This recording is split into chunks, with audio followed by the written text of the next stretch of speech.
It's our final episode of Take the Scary Out of Cooking Seafood. And we're closing things out with a flaky, flavorful fish that gets a bad rap for being hard to cook. But trust us, it's nothing to fear. Today we're making Parmesan crusted grouper. Baked, broiled, and bursting with citrusy goodness. This recipe is only a few ingredients, but the results are scary good. We're starting with the creamy topping. Just mayo, chopped green onions, grated Parmesan cheese, and a dash of hot sauce.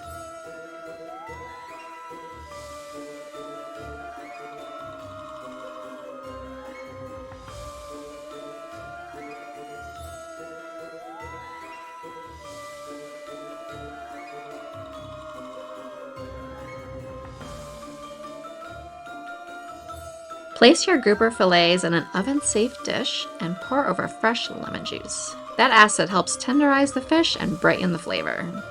And if you're wondering if grouper is worth the hype, it is. Mild, meaty, and super forgiving when baked properly.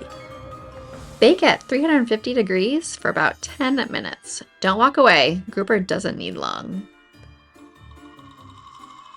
When it's almost cooked through, remove it and check that the temperature of the fish is at 145 degrees. Then spread on that savory topping and broil for just 2 to 3 minutes until it's golden and bubbly.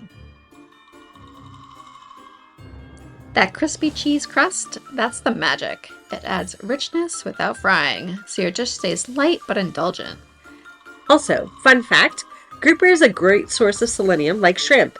It's an antioxidant that supports your immune system. No witchcraft required. Parmesan grouper, the perfect way to finish off your not-so-scary seafood journey.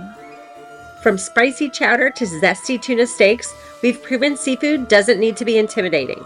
Happy cooking and happy Halloween!